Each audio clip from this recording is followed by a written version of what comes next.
Hello everyone. सभी को मालूम है कि the final result for APPC 2017 has been declared, and I am very glad to inform you all that I have secured 26th rank. This is my name, this is my roll number, this is the marks that I have scored, and I have been selected into APCS entry grade as circle officer. Now, मेरा जो biodata है मैं आप लोगों के साथ share करना चाहूँगा. This is my small biodata जो मैं इंटरव्यू के वक्त ले गया था. This is my roll number, this is me. My objective was to join civil service and be a role model for the society. This is my education qualification.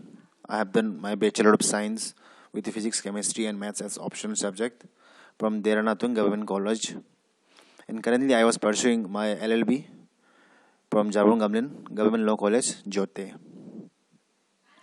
Regarding some awards and scholarship, ये सब आप अगर mention करने से आपके लिए फ़ायदा रहेगा.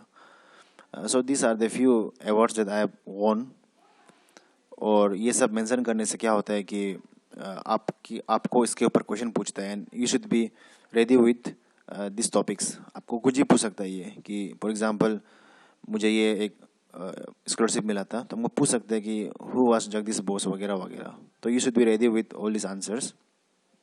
Regarding work experience, since I was working as a faculty in AT Institute, a private institute which provides coaching for competitive exam. So this was very important. तो अगर आपका पास कुछ वर्क एक्सपीरियंस रहने से एक हल्का सा एक पॉजिटिव एक आपका ऊपर एक इमेज बनता है कि यस कहीं ना कहीं इसने कुछ काम किया है वगैरह. तो ज़रूरी नहीं है कि आपके पास कुछ सर्विस ही होना है. अपार्ट फ्रॉम दैट अगर आप कुछ सोशल सर्विस करते हैं या अगर कुछ काम किया है वॉलंटरीली, आप वो सब भी मेंशन कर सकते हैं. No, hobbies is very important. इसका ऊपर क्वेश्चन तो बनता ही है, एंड इनफैक्ट सबको पूछा ही होगा एक ना एक. एंड इनफैक्ट मुझे भी पूछा गया है. मेरा फर्स्ट हॉबी ये था प्लेइंग एंड वाचिंग क्रिकेट. इसका ऊपर मुझे क्वेश्चन पूछा था, 3-4 स्टेट्स पूछा था. And since I am a gym lover, तो ये मेरा दूसरा था. इसके ऊपर नहीं पूछा, अलग बात है, but you should mention it and you should be ready with this those topics. No, इसके बारे में अच्छे से मालूम करना है आपको. And some achievements and extra curricular activities, ये सब मेंशन करने से आपके लिए फ़ायदा रहेगा. आपके लिए क्वेश्चन ओपन हो जाता है, प्लस आपका ऊपर एक पॉजिटिव इंप्रेशन पड़ता है. तो इन द मीन टाइम जब ये कोरोना पैंडेमिक हो रहा था, I have done a course, a certificate course on sustainable tourism from University of Copenhagen, Denmark. तो ये मैंने मेंशन किया है. और मैंने लीडरशिप एंड मैनेजमेंट कोर्स भी किया था ई लर्निंग के through, and this was my second interview. मैंने उससे पहले भी दिया था. I was also qualified for UPSC Asian commandant twice, ये भी मेंशन किया है. तो ये सब करने से एक हल्का सा आपका ऊपर एक पॉजिटिव इमेज बनता है. My interview was good. I score only 105, जो मेरा लास्ट टाइम से कम है. Last time I score 115. But इस आई शुडंट से, बट इस टाइम का जो बोर्ड था वो हल्का से थोड़ा स्ट्रिक्ट था. मे बी वो एक रीज़न हो सकता है, there could be so many other reasons. तो ये था आज का मेरा हल्का सा बायोडाटा. और आने वाला समय में I will make some videos, some interview videos with my other colleague जो पुलिस में या DYSP में क्वालिफाइड हुआ है, एंड अदर CO में. तो मैं आपको वीडियो जरूर शेयर करूंगा in this to come. Now let's move to current affairs for the month of May 2020. Topic 1. The operation launched by the Indian Army is a part of national effort to repatriate Indian citizens from other countries. नाम है इसका operation समुद्र सेतु. समुद्र मतलब ocean, तो Indian navy से लेना देना होगा. कोरोना पैंडेमिक की वजह से बहुत से इंडियन सिटीजन अलग अलग कंट्री में फंस गया था, वो सबको लेके आया है. इनफैक्ट ये ऑपरेशन अभी भी चल रहा है. इसी का जैसा जब जो फ्लाइट से जो लेके आया था इंडियन गवर्नमेंट, वो ऑपरेशन का नाम है वंदे मातरम, सॉरी वंदे भारत. वंदे भारत नाम है उस ऑपरेशन का, जिसको फ्लाइट से लेके आया अलग अलग कंट्री में इंडियन सिटीजन को during this corona pandemic. The second is the Union Minister of Health and Family Welfare, who has been elected as the chair of the Executive Board of World Health Organization for the year 2021. Answer is Dr. Harshvardhan. Important, ध्यान देना, Harshvardhan WHO का chairman executive board का elect किया गया है. Next is the state which has launch the FIR आपके द्वार योजना. हम लोग ने ये सुना है कि सरकार आपके द्वार, isn't it? So this one is very unique. FIR आपके द्वार योजना, a facility to lodge an FIR without visiting the police station, thus becoming the first state in the country to do so. First state, ये ध्यान देना. Answer is Madhya Pradesh.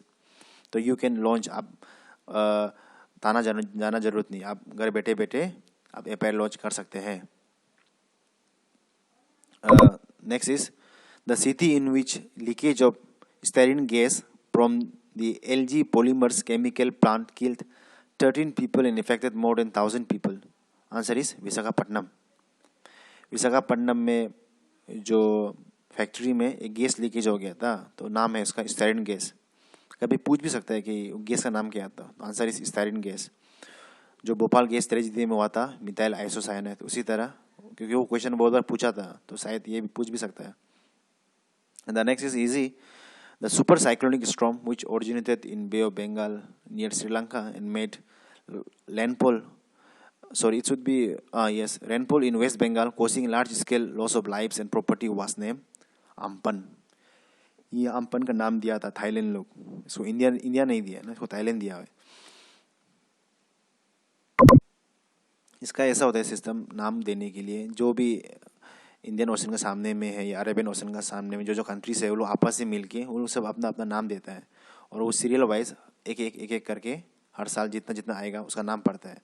Otherwise for example ये cyclone को Thailand में Amphan बोलेगा, India में नाम इसका तांडव रखेगा, पाकिस्तान में कुछ और रखेगा, तो कन्फ्यूजन हो जाएगा. इसीलिए सब लोग मिल के एक ही नाम देते हैं और बारी बारी करके सब पता बनाते हैं. तो अम्पन नाम थाईलैंड ने दिया था. Next is the new currency which is equal to 1,000 rial introduced by Iran after a sharp fall in the value of currency as a result of crippling US sanction is named as तोमान. तो Iran ने अपना जो currency वो change किए, उसका नाम रख दिया तोमान. पहले था उसका रियाल, लेकिन उसका देश में बहुत हालत ख़राब हो गई इकोनॉमी का, तो बहुत सा रीज़न है, दुनिया भर का है. So finally they have change, नाम बदल के तोमान रख दिया. World Red cross and Christian day ये कब मनाया जाता है? World Red cross, answer is 8 मई 2020. ये मंथ में ये इंपॉर्टेंट है. 8 मार्च था international women day and 8 May is world Red Cross. ये आता है कभी कभी, सिंस ये क्वेश्चन को मैंने कहीं देखा है इसलिए मैंने दे दिया था. नेक्स्ट इज आत्मनिर्भर भारत अभियान. सबको पता है, ये सभी सुना होगा. आत्मनिर्भर भारत अभियान और self reliance India movement aims to achieve economic self reliance. It is among the largest economic stimulus package announced by a nation around the world. तो जब कोरोना पेंडेमिक का वजह से बहुत लॉस हो गया इकोनॉमी वगैरह वगैरह, तो इंडिया गवर्नमेंट ने ऑफ कोर्स कुछ स्कीम के थ्रू, कुछ डायरेक्ट बेनिफिट, सब कुछ मिला के जो नाम दिया है उसका नाम है आत्मनिर्भर भारत अभियान. तो इसमें बोला है कि इंडिया को खुद सेल्फ रिलायंस होना है, किसी के बाहर के ऊपर डिपेंडेंट नहीं होना है, फॉरेन पावर के ऊपर में. तो खुद का ऊपर अगर डिपेंड होने से बाहर का पेंडेमिक हो या वार सार होने से भी आपको इतना फर्क नहीं पड़ेगा. तो ये जो सेल्फ रिलायंस है ये 5 पिलर के ऊपर बेस्ड है बेसिकली. तो 1 is economy, second is infrastructure, third is technology driven system, fourth is vibrant demography and fifth is demand. Exam में पूछ सकता है ये ABCD करके कौन सा नहीं है या कौन सा है. तो ये 5 को देख लेना आप. और ये जो पैकेज था ये 20 लाख करोड़ का पैकेज था, which is almost equal to 10% of total GDP of India. तो 20 लाख करोड़ अगर 10% होता है तो इंडिया का टोटल GDP होगा कितना होगा? 200 लाख करोड़. नेक्स्ट इज, सबने ये नाम सुना होगा, दिहिंग पतकाई. बहुत चल रहा था रिसेंटली न्यूज़ में. तो दिहिंग पतकाई पूछ सकता है कि ये कहाँ पे है, तो हम लोग लगता है दिहिंग पतकाई अरुणाचल में होगा, लेकिन नो, इसका आंसर है Assam.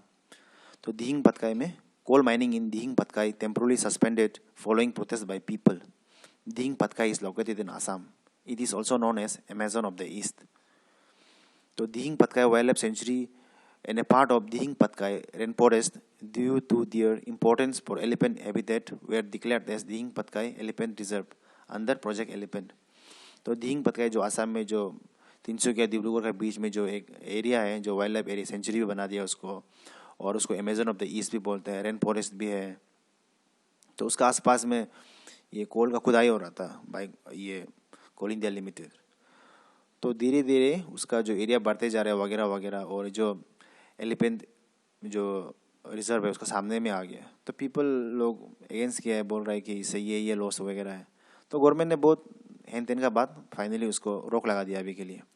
The national board for wild life NBWL in April approved a coal mining project in the Saleki Reserve Forest, which is a part of Dhing Patkai Elephant Reserve। तो सलेकी रिजर्व फॉरेस्ट में वो yellow किया था, पर बाद में अभी उसको ऊपर बैन कर दिया है। तो न्यूज़ में पूछ सकते हैं कि ये धींग पत्का क्या के लिए फेमस है, तो आंसर खुद भी एलिफेंट रिजर्व से भी है। तो आज के लिए तो इतना ही, बाकी we will do in coming videos. Thank you very much.